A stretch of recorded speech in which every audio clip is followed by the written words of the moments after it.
Welcome everyone to Elkin High School, the Media Center, and thank you, Ms. Burden, for allowing us to use this facility. I am now going to call the meeting to order. Board, what is your pleasure?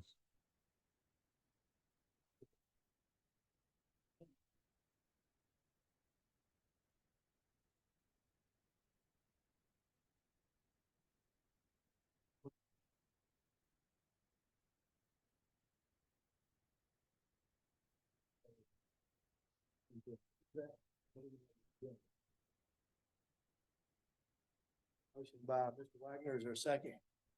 Second. All right, and then, the other amendment to the agenda we would like, then, the policy readings, first information readings. Oh, well, they ain't never had trouble hearing me though. You know, I get the other thing. My wife says, your voice carries. Okay, so, but at the end of the, public information, after the first policy readings, we would like to add a discussion about an email we got from North Carolina Ed, a discussion and clarification. We want to make those two amendments to the agenda tonight in open session. I recommend that we reverse it and say clarification and discussion. That'll be fine. So noted by Mr. Blackburn. Any other amendments to the agenda in front of you, board members, before we vote on the amended board agenda? Hearing none, is there a motion to amend the agenda as discussed? Motion. Motion by Mr. Wagner, second. Second. Second, Mr. Blackburn. All in favor, say aye. Aye. Hearing none opposed, the agenda will be done as amended and approved. Thank you, Dr. Hall. Thank you. All right, we need to elect a new board chair. Do we have a motion? Make a motion that we have Dr. Brenniger as chairman for the upcoming school year. Have a motion for Dr. Brenniger to be the chair for the upcoming school year. Is there a second? I'll second that motion. Okay, all in favor? Aye. Thank you, Dr. Hall. Thank you, sir. We need now a motion for vice chairman of the school, upcoming school year. Board, what's your pleasure? Is there a motion? I'll make a motion that Jennifer Klein-Hexel serve as our vice chair. We have a motion for Mrs. Klein-Hexel. Second that motion. Second that, Mr. Blackburn. All in favor, say aye. Aye. Aye. Hearing none opposed. Congratulations, Ms. Klein-Hexel. And we'll continue on with the meeting. Thank you for coming. And now we will continue. Please stand for the Pledge of Allegiance. Riley is going to lead us. All right, great. If I can get up. Attention, salute, pledge. I pledge allegiance to the flag of the United States of America and to the republic which stands one nation under God, indivisible, with liberty and justice for all. Thank you. Dr. Hall lead our Dr. Blevins lead our invocation. Let's pray. Dear God, we thank you for the opportunity to serve you. We thank you for our great school system here and all those who serve it. And we pray that all we do tonight we'll make wise decisions, and it will further the education of all of our students and bring honor to you and bless this community. We pray this in thy name. Amen. Amen. Thank you. All right. We've approved the board agenda. Next item is the approval of open session minutes for October 23rd. Board members, you've had that for your review. Is there a motion to approve that? I'll make the motion. Motion by Ms. Jennifer, second. Second. Second by Mr. Wagner. All in favor, say aye. Aye. Aye. Hear none opposed, motion carries. And we now have good news, Ms. Rycroft. Thank you. Please come forward. I love good news.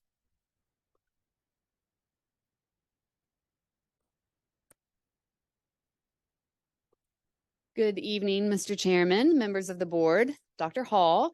It is my honor and privilege to introduce to you our newly formed Girls on the Run Club at Elkin Elementary School. I'm going to let the coaches, Ms. Janice Lame and Ms. Tara Ford, explain a little bit about the program, and then some of our runners are here to also explain their experience. Good evening.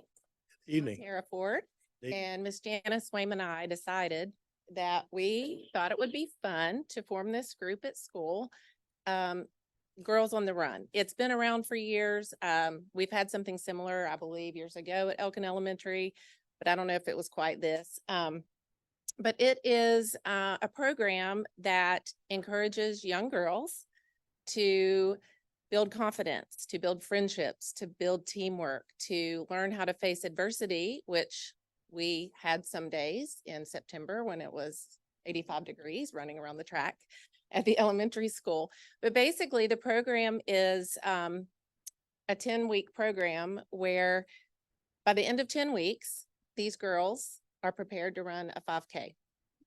And 2 of the team members are here. All of them couldn't make it, but we have 5 that actually, we started out with 8 and we had 5 that actually completed the 5K on November the 12th. And we have here Eva Rukowski and Lexi Mason.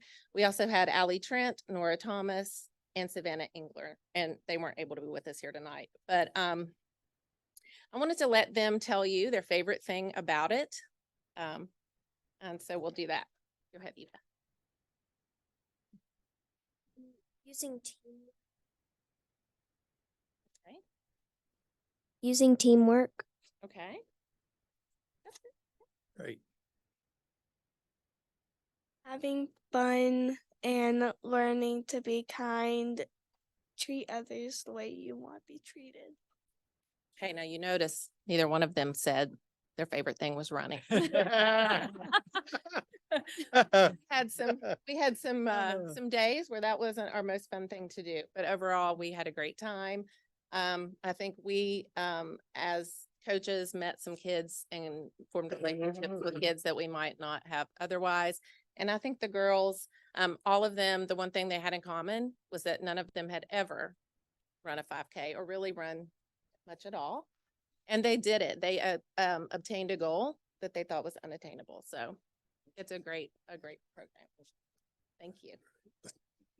Absolutely. Thank you. All right. Dr. Hall, Jennifer Hall. There's 2 Dr. Halls. Exactly.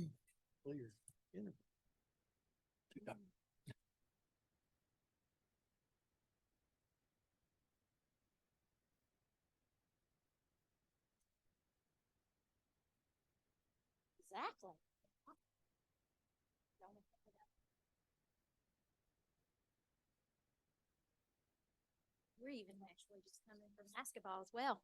Dr. Brinegar, Thank you. members of the board, Dr. Hall, and guests, I want to celebrate our Elkin Middle School girls tennis. They were undefeated this year, 14 wins and 0 losses. Wow. This past season, and were celebrated as the conference champions. A very special thank you goes out to our coach, Janet Mosley, and our assistant coach, Cole Macemore. Parents wrote that Coach Mosley spends countless hours with instructional lessons, and it shows. She has a unique ability to keep these kids working hard and earn their respect. It takes a special person to push kids to their limits, tell them the truth when they can do better, and yet still be compassionate. The result is a team that knows how to play tennis and win matches. More importantly, with Janet's leadership, they have a complete understanding of sportsmanship. We are proud of our Elkin Middle School tennis team's composure. Thank you so much. I do want to recognize our team, our players. Our players included Briley and Shayla Ainge, Olivia Adams, Laura Couch, Isabella Blake, Sophia Hutter, Olivia Harmon, Avea Morrison, Eris Reinhardt, Macy Idson, Katie Lyles, Paisley Russell, and Michaela Dickerson. One more. Parents also said that this is a great group of young adults. They always showed up, worked hard at every practice. They functioned as a true team and moved in unison toward their goals. Everyone seemed willing to help their teammates, celebrated their victories, and offered encouragement when things did not go their way. Congratulations, girls. We are super proud. Absolutely. Thank you very much. Wow, what a wonderful group of young ladies. Thank you, Coach Mosley, and thank you, Coach. Thank you. We really appreciate that. That's wonderful. All right, Miss Amanda Burton. More good news. Good afternoon, Mr. Chairman, members of the board, Dr. Hall, and guests. Tonight, I have the privilege of recognizing Elkin High School's athletic accomplishments for the fall 2023 season.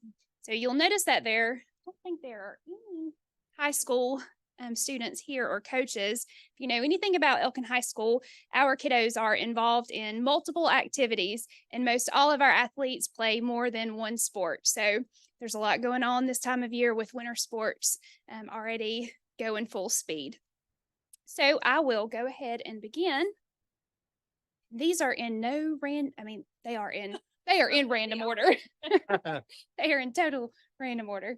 So first up, we have Miss Ella Kleinhexel. She represented Elkin's women's tennis team very well in the regional tournament in the 1A West region. There's going to be more from tennis coming up. Okay, next up, we have Mason Day, who was recognized as the Northwest 1A Male Cross Country Runner of the Year.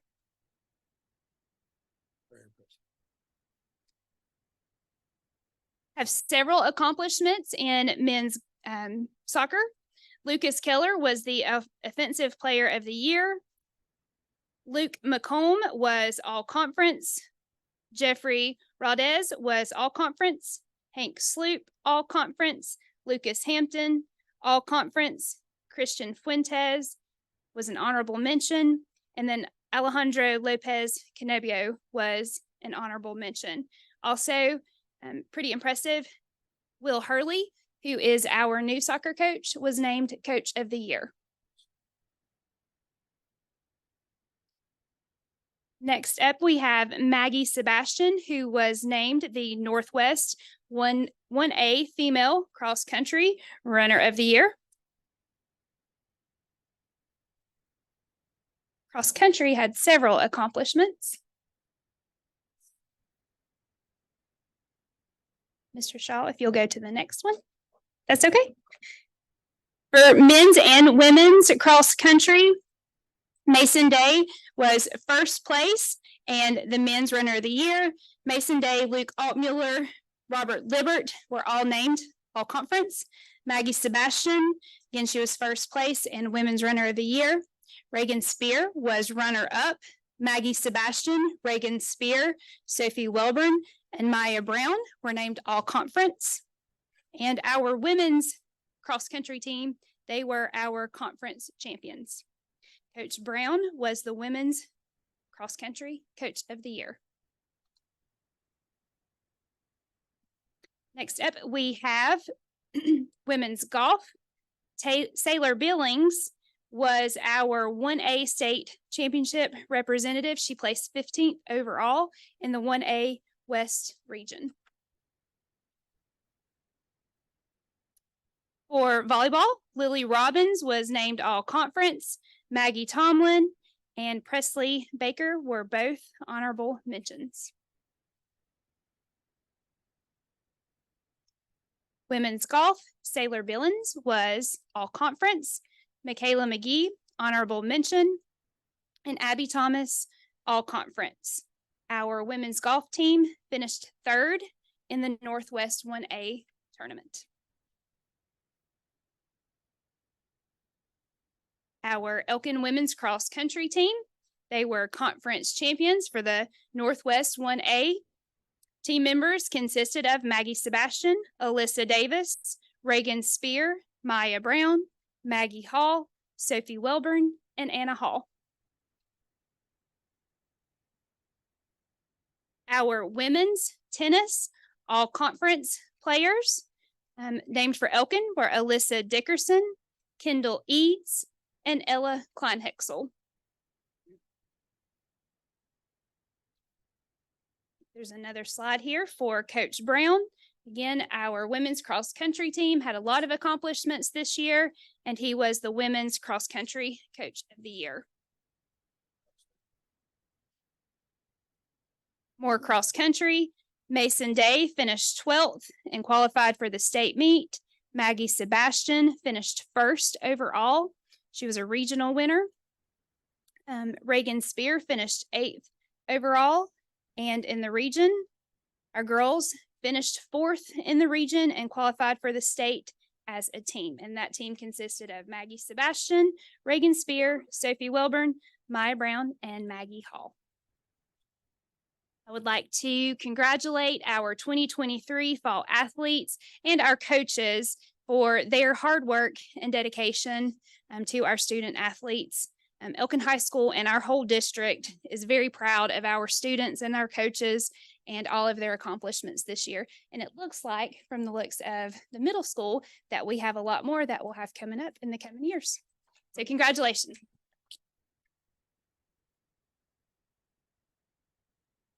Mr. Chairman, may I make a suggestion here? Please. I Chair think it would be recognizes. appropriate if we could have these excellent athletes that are here, if it's not too confusing, if someone, Amanda has a camera, we could get a group picture of all these athletes, put it in the paper. What do you think? I don't think my high school kiddos are here. My high school kiddos are not here. They are at their winter sports practices. I'm sorry. I think if we could get pictures, photos of them, get them in the paper. Yeah. And Facebook, wherever. Other counties do that. I think we have some athletes which we can be very proud. And these young ladies with these girls on the run, I'm very impressed with their age and doing what they're doing. And so I think there needs to be recognition for this. Thank you, Mr. Blackburn, and we'll, Amanda will work on that with. All of the slides that were shown today, they've been out on social media. Perfect. So it's been out there Thank and yes, Yes, thank you. yes. Absolutely. Thank you. Wonderful job. All right. Thank you. Okay, now we have on the agenda in front of you, board members, opportunity for public forum. I didn't have a paper with anyone that signed up. So is there anyone online, Mr. Britt? We'll give them a minute or two. Someone would like to speak, it's online. Or someone like to come to the podium. I don't have a form with anybody signed up. So everybody's getting ready for the holidays. Great. Okay. Anybody, Brett? Well, we'll just wait just another second here too. All right. Okay. All right. Well, thank you. Public forum is closed and we will continue if that's okay with the board, or you think it's okay to continue? Everybody's okay. All right, we'll continue. Public information. Dr. Hall's got some first reading policies. Yes, sir.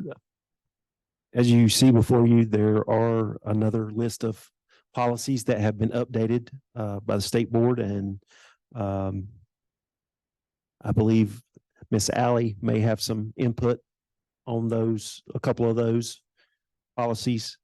These will sit for the 30 days for the first reading. Yes, sir. You, Dr. Hall? Any comments, questions? You go first. Okay. I do have.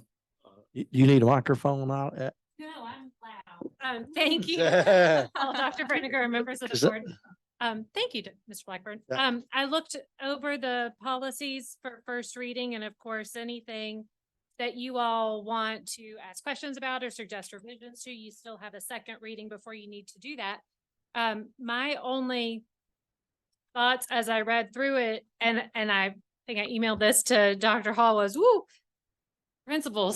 principals have a lot, there's just so much that they need to do, and probably would benefit from a summary or a training on all the different changes, especially with these changes, as well as the Appearance Bill of Rights changes that have resulted in a lot of the second reading. So I didn't have any specific concerns about any of it, and I believe Dr. Hall made sure that everything worked within the parameters of what you're already doing within the school district, because I know that was one of the questions that the board had previously about policies.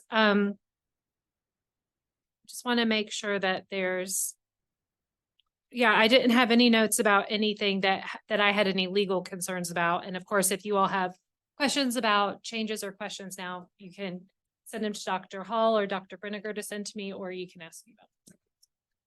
Hey, Mr. All right. Chairman, Mr. Blackburn, recognized. First of all, Dr. You ne- Hall, where do we get these recommendations? Are they sent to you and then they're forwarded on to us?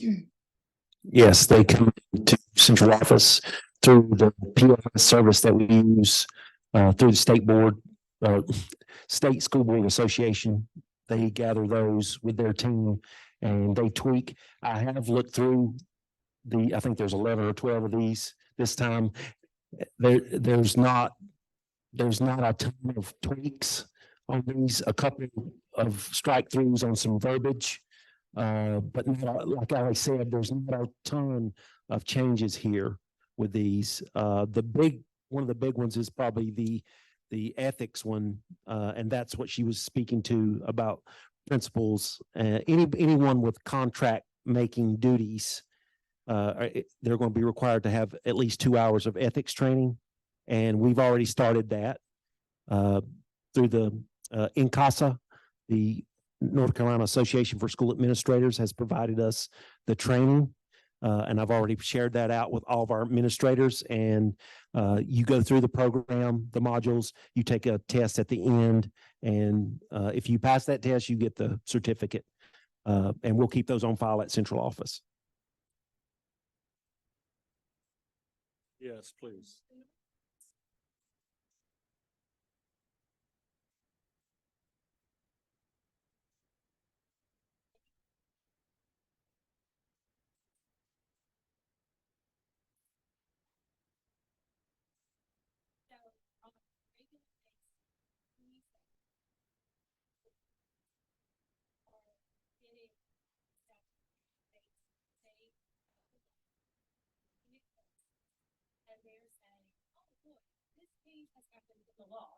And therefore, we need to update school board policies. And then they send out the same updates to every subscriber. All the school boards that subscribe, and then school boards say yay or nay. They always say, you're the last decision maker. Here's our recommendation. So for example, there's a change in the law to allow farm signs to be posted on public property. That was a change in North Carolina general statutes, and that's why you now have a provision about farm signs that's being recommended as a change to your policy. It's nothing that probably anybody would have ever thought of until a farmer asked if they could put a sign on your property, and you go, oh gee whiz, I don't know. But since the School Boards Association attorneys are constantly monitoring that, they're a little bit, ahead of the game because they have people dedicated to that, their policy writing service. So that's how a lot of these come up. All right. Okay, Any other comments, questions? yes, I do, please. Okay, go ahead. I have at home, I think it's a notebook about this thick, maybe thicker. I'm not exaggerating, of all the policies that we have. I've been trying to conscientiously read through them. There's redundancy, a number of things that overlap. As a board member who seeks to be conscientious for the good of this school district, I don't know how in the world I'm going to get through it in my first term of 4 years. It's just so much. How much do we pay? Now, PLS is an arm of the NCSBA, correct? How much do we pay them a year some of these policies only had a word change or a number change. And, how am I to go back in or go and buy a bigger notebook to make the proper insertion at the proper place? How much do we pay PLS a year for this service? I'm not exactly sure what we pay for the service piece of it. I'll find out. As I know what you're talking about, I've got one of those binders on the shelf in my office, and it is very thick. I think it's time we sit down and, like you said, and we purge those because there is a lot of redundancy involved. And as they've made these tweaks and changes, like today, I looked at one that was 13 pages and they made one change, one word on 13 pages. And I agree. I think we can clean a lot of that up ourselves and sit down and look at those policies. And we've already spoken to Ally about doing some of that with us. Yes.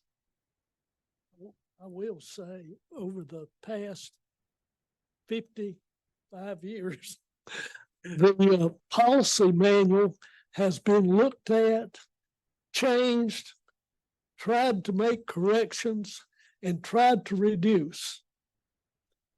And I know that it's taken place at least 3 times since I came to work in '68. But the problem to me is I know it's a big manual, but in the same breath, one word can make a difference in the way the courts or parents look at something. That's Period. true. That's true. All right. Well, if you would be so kind as to report to us at the next meeting what we pay PLS. I'm sure things will change. They do change. But how many more policies are we going to need to adopt to, the basis seemed to me to be all covered. All right. Thank you, Mr. Blackburn. Pardon me? Kind of tagging on to what Ally was saying, it's just ever changing. They're out there looking, and there's so many things that are coming down the pipe, and it changes daily almost. And I think that's what they're doing, is trying to just keep us ahead of the curve, like Ally said. But yes, we need to take a look at it. I agree. We're gonna put these up to look at. We can. Britt can put up the policies. I didn't. Specific one you want to look at? Well, I just had a question. Yeah, I had a couple of questions. Okay. Specifically, I guess if we're just gonna look at the ones we have questions on, policy 6220. Britt can put them up. And I may need, since the principals are here, I might ask y'all to answer this. But the change that was made, it was for operation of school nutrition services. And it was on page 3 of 4 is where the change was. And it said the principal shall not impose any administrative penalties on a student for unpaid meal charges. Administrative penalties include withholding a student's records, prohibiting a student from participating in graduation, and denying a student a diploma. So my question with this is, with the free and reduced lunch program, I guess I was just wondering, does this happen very often where I would assume those lunches are covered, or are those the ones also that sometimes are not paid, or is this falling on the shoulders of people that can pay but then don't pay? And then if they don't, how do we make sure they do pay, or does it not hurt us since federally we're getting the money? I don't know if I'm making sense, but I'm just curious, like, do we lose money if they don't pay? Do we not lose money? And then how do we make sure that we recoup everything if we aren't withholding something? Yeah. That's why I thought I'll just ask y'all. There's a lot there. Uh-huh. Sometimes a student who has received free and reduced lunch, sometimes their debt does count if they do not submit their application for free and reduced lunch by the cutoff date. Okay. Whatever debt they have accrued before that cutoff, then it becomes the responsibility of the school. So ultimately, when there is unpaid cafeteria debt, the school has to write a check to the cafeteria to pay off that debt. Okay. So we, in the past, have withheld things. This year, students weren't allowed to buy a parking permit if they had lunch debt or other debt of like a textbook or a book from the media center, that kind of thing. So, I mean, that is a change that we will have to look at. Well, I guess since we're talking about this right now, this is a good thing to talk about. I mean, the policies that come through are provided to us as possibilities, right? Not definitive measures, or are they?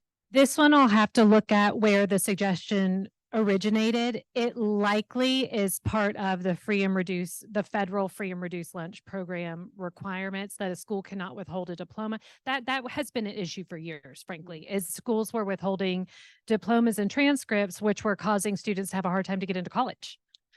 Because they had school debt. And I'll say this policy is really written, I understand that there's debt here, but in a lot of the larger districts, tens and thousands of dollars of school lunch debt is accrued from not only free and reduced lunch students or students who are late applying, but just students who can't pay and don't qualify for free and reduced lunch for whatever reason. I know you guys see that too. Yeah. So you can proceed with collection practices. That's why the policy is specific to no administrative remedies. You have other remedies. And I'm not sure that you can't still continue to withhold certain voluntary privileges. The issue here is where it's something like a transcript that would prevent them from moving on to other education or enrolling in a different school. That was really student record. The refusing to transfer student records was really causing a problem for students moving from one school to another. That wouldn't happen here. And I will say that our school district has been really great with trying to take proactive steps this year in particular. And students who didn't make the cutoff but had incurred that debt, it has already been taken care of by the district. I just want to be fair for everyone, and I don't want us to suffer at times. What was great was when all students ate free. Yeah. Yeah. Ms. And that's why I was curious. I didn't know if, okay. I just had that. How long does it take for those who get the free and reduced lunch? How long does it take to fill out little application or form? It doesn't take long for them to fill it out, and it depends on how they go about doing it. There's an online option now. Those applications get processed much quicker versus the ones who fill them out paper pencil. Yes. So you would think if they got a free meal, they would at least be thankful. Oh, I'm sure they're very thankful. Yes. All right. Thank you, Amanda. Anything else?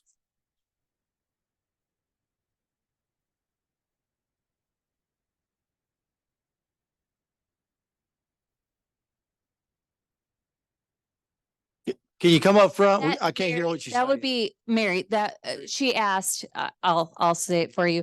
Last year, was it this year as well? The past 2 years, I think, the school has asked every parent, it was this year, because I remember it, to fill out a free and reduced lunch form. And it's fairly lengthy. And so Mary was asking, why are we doing that if they don't necessarily need to, to ask every single parent to take, you just get so many forms is really what her question is. If you know you're not needing that, why is every parent supposed to be filling out that form? I don't have the answer, but maybe you guys can. Right. Emily, it's your turn. Our Title I funding comes from the completion of the forms. So we have really tried to be proactive in encouraging all of our families to fill out the form online so that we can gain our Title I funding. But also it's my understanding that there are other benefits that families can receive. I don't fully understand them, but in working with our school nutrition director, there are other benefits that families can receive by filling them out. And a lot of times parents don't know that they do qualify until they fill them out. So. Thank you. Thank you. All right. Any other policy questions? We got to stick to here. What you got for us next? Brett, pull up the next policy. 9125, please.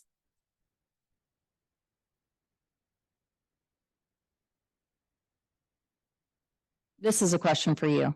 That's a change in the federal definition. My question is, do we have to have this policy period? It's in this. This is the policy regarding participation by minority-owned businesses. Mhm. You do have a requirement in state bidding contracts. So Mhm. when you're doing a bid that falls under state bidding contracts, you do have to follow these laws. Whether it's in a policy or not is really irrelevant because you're gonna have to follow the law either way. And I was gonna mention this earlier with the PLS. Sometimes what happens with the policy service is they give you policies that say what is already stated in law. Mhm. So it's a little redundant. And sometimes you're going in and making updates to things that are updates in the law when you have to follow the statute one way or another, whether or not you have a policy. Is the way, I guess the reason why is the way I see it is if we were bidding on the gym, I was not a part of the gym. Right. But if I was, I would assume we would put the bids out. Let's say we had 5 people bid and I have no idea who's coming in. And they walk in front of me and they happen to not be minorities. They are all white men. This basically says that this is how I'm reading it, that I have to go out now and make sure that we also have, at least for 10% of this project, a minority coming in, which I don't have a problem with, but for me to have to go out versus if they want the business, why would they not come? If we are an equal opportunity, this to me Yeah. doesn't make sense. In these state contracts, that's not a situation you're likely to encounter because they do come for the business. You will get the bids, or you will get a bid from a contractor who will certify that at least 10% of the subcontractors that they're going to hire are going to be minority-owned businesses. They're the people who are bidding on these larger contracts are very sophisticated, understand that they want to get these state bidding Mhm. requirements met, because oftentimes on your request for proposals, it's going to have a little bonus point if it's a women or minority owned business. So that's going to give you a bump in the thing. Or if more than 10% of the subcontractor work or whatever it is coming from women or minority owned business. So I've yet to see anyone have to reissue a bid because they've not been able to meet the criteria. And I think you just have to make a reasonable effort to advertise, and all the advertisement goes out the same either way. So Right. yeah, like your first question was, do you need to have the policy? No, because you're going to be doing it anyway. Okay. Well, that's As my, with a lot of your policies, you're going to be doing it anyway. Well, I mean, that's what I was thinking. I mean, why do we have to say something that I mean, to me, it would just be a given. And then, but also within that given, I would want to hire the best person for the job no matter what. So I guess that's my only problem with the policy of forcing if for this particular job, maybe So wasn't anybody that was qualified as mine. well, you're right so here where the board establishes the guidelines for contracts, do you see that part Mhm. where the board makes good faith efforts? Mhm. Again, the requirement of the law is that you make a good faith effort to do it. It's not requiring you to hire a certain person. Often that good faith effort is through the bidding process, through how you advertise.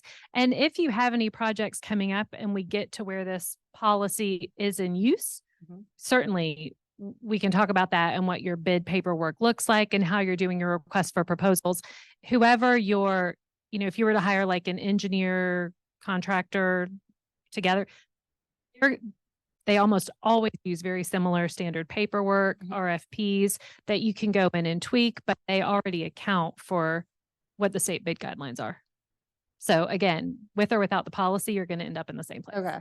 well, that's why I've questioned the matter of redundancy. I mean, we're reinventing the wheel. We have federal laws, state laws, county laws, probably city laws. Why do we even need this policy that we have to insert now into our policy manual that will make it a little bigger? Well, one thing that is nice about it is that if you are someone in the school district and you don't know all the state and federal laws or have access to a board attorney, just kidding. They can go in and type in the search and see what comes up, right? Because it's all at least annotated in a single place.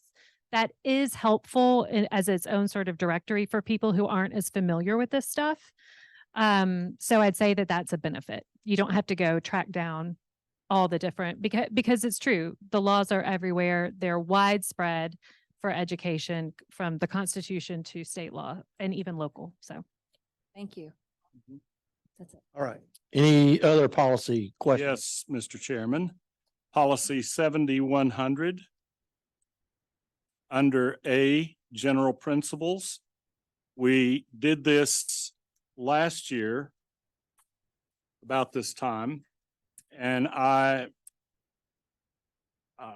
request that we remove the parentheses between sex and age, because sex covers everything, and it's just politicizing, I think, the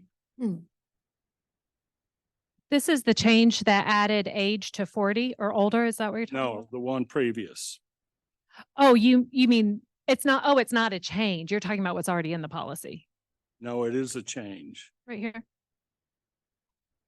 The change is underlined age 40 or older. Last year, we removed that entire parentheses per the counsel of our legal attorney and said that the other is just redundancy because it's covered under sex. And it's consistent with policy 9125, where this same statement, it's in a number of policies, 6 or 7 different policies, and it's in conformity with all the others. I don't know why this was added, as it came down from the PLS. So I would suggest, so that conformity is with all the other policies, that this parentheses be omitted for the first reading. Well, the good news is if you already took it out, then your current policy would not have that language in it. What likely happened is this is straight from the email. Is that right? That the School Board Association Yeah. sent, and it wasn't compared with your current policy before coming out here. So you don't need to, I'll go in and make sure. But if your 7100 doesn't have that in it, then the only change to your current 7100 would be to add this 40 or older. Right. But I'll make sure. That's what I understand. Cause when I looked at, and I pulled out my manual like that and looked at that brother, ours didn't have that. That came just from the email. Cause you know, over the years, I've been in policy change, out policy change. I'm trying to keep it to about 4 inches. And so when we get it up, put it in, put it out. Well, it will make it consistent with all the other policies. But it is, it's And- in there. And this same phrase is found in 6 or 7 different policies, is. which I'm, again, not to be redundant, but I am being redundant. It's redundant. All right, anything else? Can we do this? Yeah, I know. I can't hear you, Cynthia. Come up here. What did you say? I want to make a comment on 9125, going back to policy 9125 in regard to the redundancy. That is a concern. I agree, we do have a lot of redundancy in our policies. However, in regards to Ms. Tomberlin's comment, having been in the school district in education for 30+ years, having been in this role, I know I don't look that old, do I? Having been in this role, thanks for the laugh back there. Having been in this role for nearly 15 years and worked with several new people in current roles, several roles within the school district, within a district level position. If we don't have a policy, no matter what position, they will not know to follow the law. That is a fact. I have experienced it. So although the redundancy gets a little old, even for me, with a printed version, if that redundancy is not there, I have seen new, green, young, whatever term you want to use, employees in a new role at the district level not follow the law and just not get caught because they just didn't know. Policy is a great way to keep us as a school district in line federally and state-wise, and of course, locally. That's a given. Federally, particularly with the ESSER dollars that we have just rolled through or in the process of ending, if it had not been for policy, I don't know how I would have survived. I don't know how finance could survive. And I'm not even going to speak to maintenance or the other departments, but policy is a big part of what we lean on for that extra guidance and that support. I would think that the EC department does as well. So I just want to end on that positive note for us, those of us in the field. We do rely on that policy, and you don't know until you know. So as an old one in the field, the new ones need it if you want to stay out of trouble. Well, just for All right, clarification. thank you. I think Dr. Hall hit the nail on the head when he said that we have looked at policies, we've tried to purge this book, but there are more things coming down the pike than there was 10 years ago or 5 years ago. There's something coming new every single day in public education.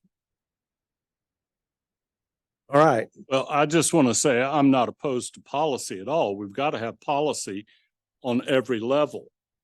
But it just becomes at times overwhelming. And it's like Albert Einstein said, if you can't say it simply, then you don't know your subject well enough. And everything in this litigious society is so verbose and it gets wearisome. And I think there's where we need, in the front of our manual, not an addendum at the end, but the index of all the policies, policy names, policy numbers, et cetera, so that there will be a ready reference to everything. And you don't have to start flipping and back and forth and all of this, because all of us, I believe, want to be law abiding. Absolutely. We do not want to do away with policies, but we want to make them usable rather than cumbersome. Absolutely. All right. Thank you, Mr. Blackburn. We're going to move on. Those are going to sit for 30 days. You got any comments or any other questions, submit those to Dr. Hall and we will get those addressed. They'll sit for 30 days. Now, we amended the agenda at the beginning, and now Dr. Hall is going to clarify us on the North Carolina Ed clarification and discussion. Dr. Hall. Yes, sir. That added item concerns the new state. This came out in the state budget. They're changing the required graduation requirements from, districts have their own local requirements. We have 28. Most districts around us have 28. The state is now saying that a Board of Education cannot require more than 22. That doesn't say Elkin City Schools cannot keep the 28 requirement. Let me clarify that. Students can choose to stay with us and complete their 32 credit hours is what they usually end up with if they're on track. Nothing's keeping the student from doing that. What the state is saying is now students can actually, if they get their schedule correct, can graduate probably the fall of their junior year. So again, they're not saying we can't do that, but they are in the law and it's out there. If a student does choose to do that route and graduate in 3 years with the 22 credit hours, we're going to give that student a scholarship if they meet certain criteria. And they basically, it's the ADM money that we'll be losing for their 4th year to go to a community college or technical school or whatnot, what they choose. So it's in the law. We will visit that as we go forward. I will make this comment though. Last week I received the results of a My Option survey that I believe our middle and high school folks did last year, where they choose, a lot of school systems do choose to do this survey, and students, it's about college and access and plans for the future. And for last year, Elkin City Schools, it was 86% of the students in grades, I believe it was 6-12, said they plan to go further their education after leaving here. 86%. That's pretty mind-boggling, because I've been in districts where it's not half that. And because I've used the My Options survey everywhere I've been. So that says a lot about Elkin City Schools and what the parents instill in the children, what the children strive for themselves. They're striving for that excellence. I don't see a lot of our students choosing to leave here early, to be honest, even though they're going to have that option. That option's out there for them now with this new law. I believe it starts with this year's 10th graders. Am I right, Ms. Burton? This year's 10th graders, I think, are eligible for that, to graduate with 22 credits. We'll have to cross that bridge when we get to it, but it's in law and we can't stop it. I know that, but we can inform our parents, we can inform our students of what their best option is, because, if they are planning on going to four-year university in 3, it's going to be hard to meet all those requirements that colleges require to just get admission. So they're going to have to think about that as well as they're going through that process. Is that going to affect our graduation rate at all? Like if they Well, they would essentially be graduating early. They would count? They would. Okay. Yeah, they would graduate early. Yes. Rick, can you roll that down just a little bit? I want to see the beginning of A question. the other way, I guess. The writer. Did you? Can you go down? My goodness. Okay. Well, there's a link in one of these that will take you to a fuller detailed description of what the Board of Education sent to us. And somewhere in there it says, and one question, maybe two. Do we have the right, according to what it said, if I understood it correctly, and I'm not a legal expert, so we'd have to rely on our legal counsel. Do we have the right to still continue the education if students want to, before graduating, go from 22 to 28? Yes, we do. So we don't have, I understood that the school board could not require more than 22. Is that correct? We can't require, but it is their option to go 4 years, just like we all have, and continue their education here and graduate with the 38 or 32 credit hours if they fulfill all their classes. But go ahead, Miss Allie. I'm happy to look at this a little bit more closely for you, but I believe you can still adopt a local graduation requirement where the state board of education will allow students to graduate with this minimum requirement. But I believe that you can have a local graduation requirement that exceeds the state minimum. Okay. And I can. Does that mean we can, because my understanding is, and I know the author of that article very well, that's why I was asking, but my understanding talking that we could not stop. So if someone wanted to graduate as a junior with 22 hours, we could not legally stop them. That was my impression, but I don't know that. I will triple check for clarity on that. Okay. I see a couple of principals shaking their heads. I don't know which way though.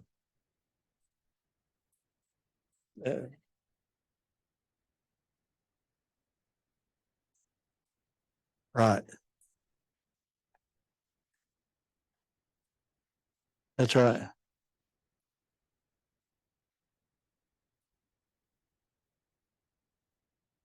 They also have to go up athletics, and that's going to be a big one. And that's what That success. athletics and And there's a lot of students involved in something, like Ms. Burton said. that's why they're going. That's the hook that keeps them here. Yes. Oh, that's very encouraging. Not to brag, but my graduating class had an 87%, 1 point. So that's a goal to strive Right. for, that went on to higher education. And we were just blown over. But another question with regard to this, how do the pre-college credits? I mean, I have a niece over in Wilkes County, and she in the 9th grade has started pre-college. How do they assimilate, or is there merging?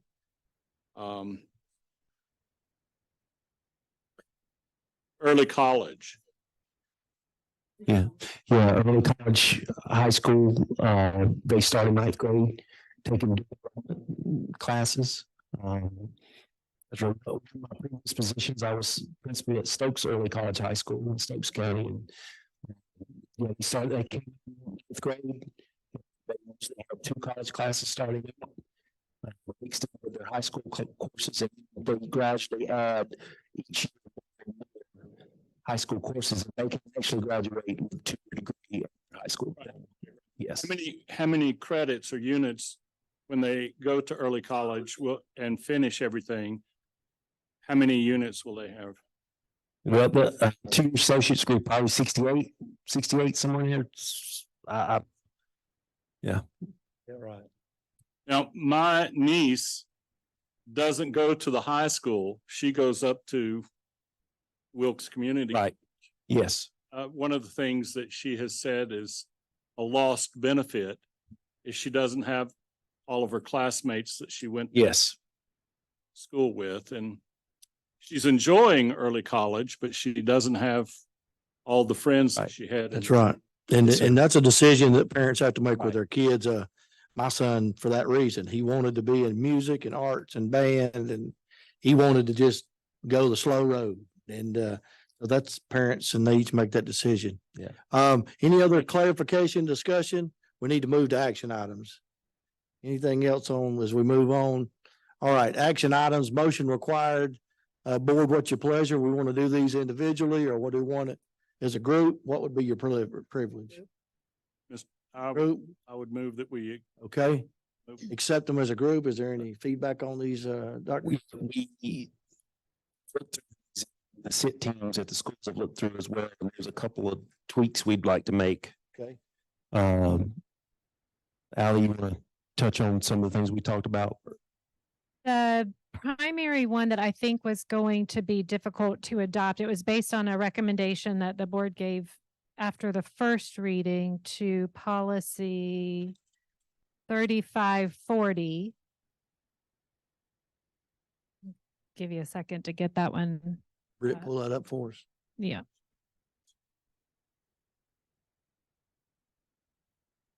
So the request was to change the instruction on gender identity, sexual activity, or sexuality so that it's not included in health educate. Stop there. Oh, go back.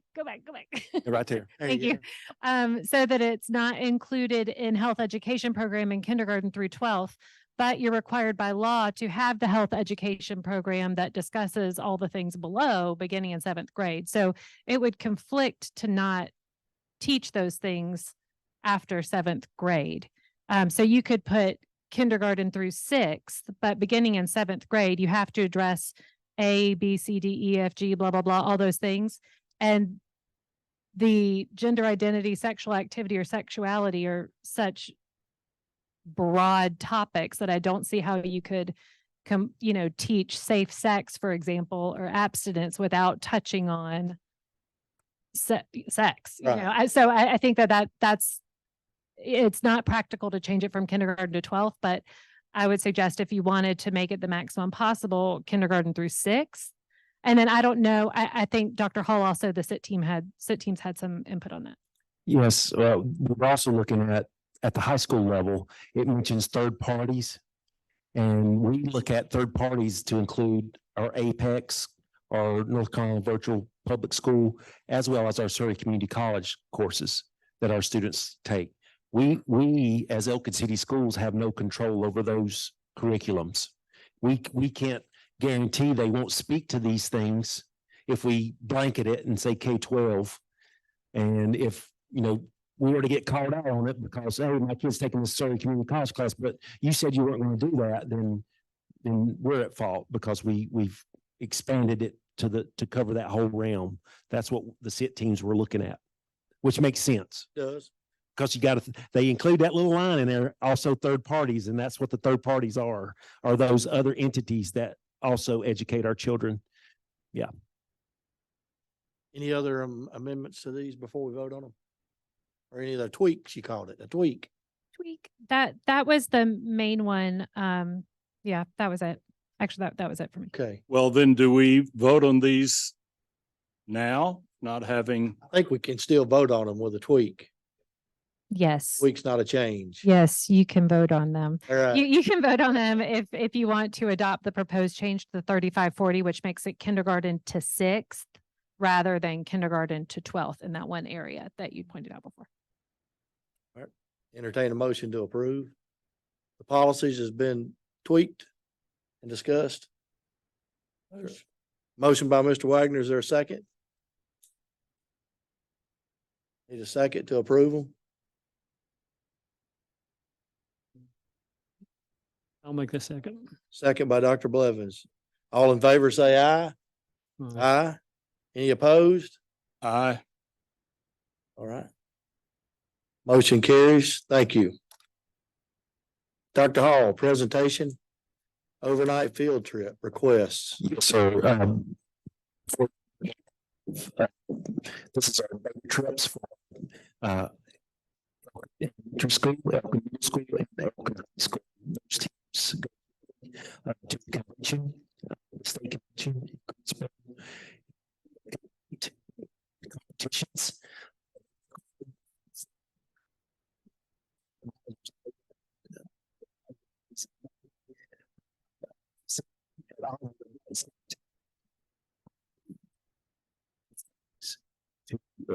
We're back to our community. And this is kind of the culmination of those efforts, and they go and compete, and they're always very successful. And we would just like to put these before the board for your pleasure, and I'll leave it there. All right. Yep, those are a lot of good times. My kids, I'm sure all of our kids have been in those competitions. A great thing. Motion to approve the field trip request forms. So moved. So moved, Mr. Blackburn. Is there a second? Second, Mr. Wagner. All in favor, say aye. Aye. Aye. Any opposed? Hearing none opposed, motion carries. Ms. McManus, waiver for therapy dog at the high school. All that stands between you and the end is being a dog. So here we go. Mr. Chairman, Vice Chairman, members of the board, and Dr. Hall, I'm coming to you on behalf of Elkin High School to request a waiver of our current therapy dog policy 3630. In January 2022, a policy was adopted in Elkin City Schools to address the addition of a therapy dog in Elkin City Schools. At the time, Partners Behavioral Health Management purchased the therapy dog Finn for our school district to address many mental health needs throughout our district. Since then, Finn has been used with many of our students in de-escalation and after traumatic events. This summer, Elkin City Schools was blessed to hire Alicia Husky as the media specialist for the middle and high school. Alicia previously worked for Lake Norman High School, and she has a trained therapy dog that went to work with her while at Lake Norman. She has requested that the therapy dog also be able to travel with her and work beside her in Elkin City Schools, and Ms. Burton has approved this request. On their behalf, I'm requesting a waiver of our current policy. Our current policy states the therapy dog must be owned by Elkin City Schools. Ms. Husky's dog is personally owned by her. However, all other requirements for therapy dogs have been met. Herschel, the therapy dog, has liability insurance. Alicia is a trained handler, and Herschel is identified as a certified therapy dog. We are asking for the waiver through the end of the school year to see what benefits Herschel will bring to Elkin Middle and Elkin High School.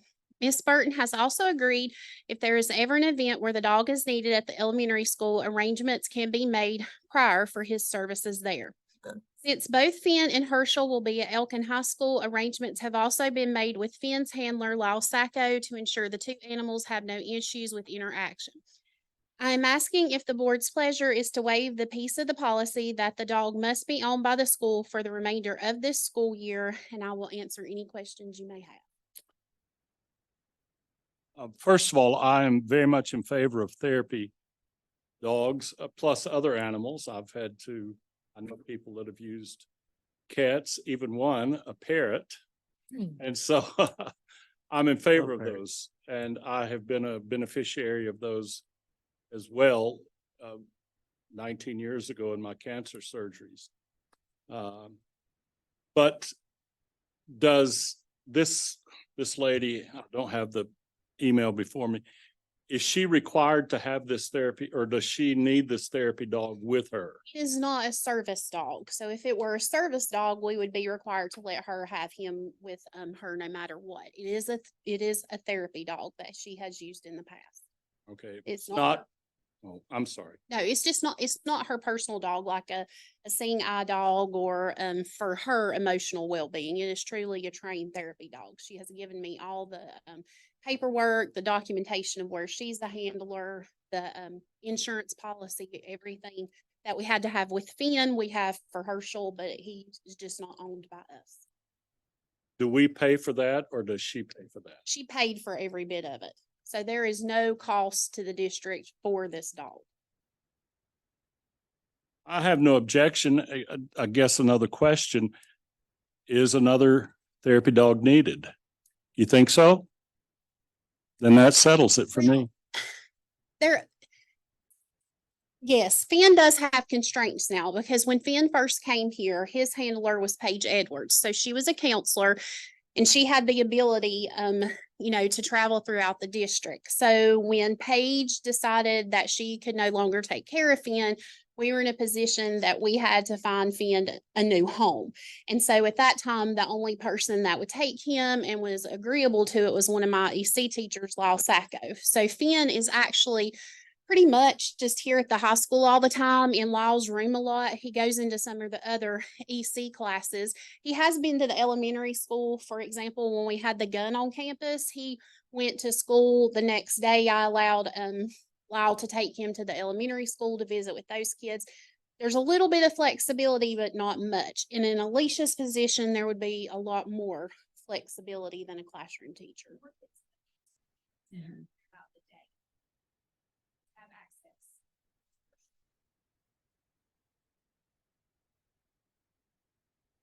Any other questions for Ms. Tracy McManus? No, I mean, we won't have to, There is sounds no stingy, cost, no. but yeah, you know where this is going. Because Other than that, I have no problems with it. there is cost associated with Finn. Yeah. He has a budget line item that he's had since we bought him. We did not have to buy Finn, but everything, we pay for Finn's insurance, we pay for his food, we pay for his boarding. So he does have a line item. This dog has no cost associated with it. I think it sounds great. Any questions there, Mr. Wagner? I would like to be made available to the board, the copies of the insurance and the clean bill of health and the veterinary care. I can send you all that tomorrow. I'd like to look at that. If you've read the newspaper and everything, there's a lot of respiratory disease and a lot of things, and we got to protect the safety of our kids, of course. So I'm looking. I'd like to look at that. I don't know that it has his Good to have a age. vet on the board. This that I printed. There it is. I don't have his age, Mr. Blackburn, on this. That's fine. I mean, I don't have any problems with it. We're presuming that he's in good shape and healthy, and that'll be important. So if you just provide those records, it'd be great. All right. So we need a motion to approve. I'll make the motion to approve based on understanding that we get to look at the records and they're okay, that condition. As long as he's healthy and good, like we hope he is and think he is. And she has a schedule for some kind of routine. I'll second the motion. I'd like to see that schedule. Okay, all right, second, all in favor, say aye. Aye. Aye. Hearing none opposed. Thank you. Appreciate it. It's good to see you. Thank you. All right, last item, personnel record report. Personnel report that we discussed tonight. I know there was a lot of that discussion. Need a motion to approve the personnel report. I'll make that motion. Okay, motion, but Ms. Jennifer, is there a second? Second, Mr. Wagner. All in favor, say aye. Aye. Aye. Hear none opposed. Thank you. All right, announcements. Let me say one thing before you go to announcements. Okay. I think Mr. Blackburn hit the nail on the head when he said, when I want you to do everything possible, and that goes for everybody in the school system, to ensure that we try to keep the amount of requirements that we have for Elkin City Schools as is. I don't think you water down anything. I think kids will do what you expect them to do. That is in behavior and also academics. But one thing that concerned me was what you said when you said that could affect our ADM. We can't afford to lose much more in ADM. If we do, I think we're going to be in dire problems. Water. So, I encourage, especially Amanda, to encourage these kids to go the full length, because I think they will miss out a lot socially, but also a lot academically. All right, any other comments before we go to announcements? Anything else a board member would like to say for the good of the community or the good of the school board? Always want to have that in there, as my board members so graciously remind me. Anything else on your heart and mind? It's good to, thanks Miss Allie for coming. Appreciate her getting up here from Winston. And it's good to see all the people here this evening. Thank you for those online that are watching, listening. Announcements. Okay, Wednesday, the 20th of December is early dismissal. It's early, like half day, right? 11. Okay. Thursday, the 21st, Friday, and then Friday, December 22nd, annual leave. The Christmas holiday is celebrated Monday, 25th through Wednesday, the 27th on the calendar. Thursday, the 28th through the 29th are annual leave. Monday, January 1st, the New Year's holiday, of course. January 2nd is a required workday. And January the 15th, Martin Luther King Jr., the federal holiday. And then we have another announcement for those on Saturday, January the 20th, 8:30 a.m. here in the Media Center. We will have board training by Miss Allie, and it'll be an open public meeting. We'd look forward to you coming, and she will continue our education on that book that Earl likes so much. It's about 4 inches thick, and she's going to remind us what we're supposed to be doing, and in a gracious way, what we're not doing. So we appreciate her education. That's Saturday, the 20th, 8:30 here in the Media Center. And we thank her for doing that and continuous, as Mr. Blackburn says, we all want to be law abiding citizens. So, all right. And then on Monday, the 22nd, will be the regular board meeting here in the Media Center at 6 o'clock is the next scheduled public board meeting. All right. Anything else for the board members? All right. I thank you so much for being here and being part of this and engaging one another and each other. Thank you for the comments that we've heard. So I appreciate all that you're doing.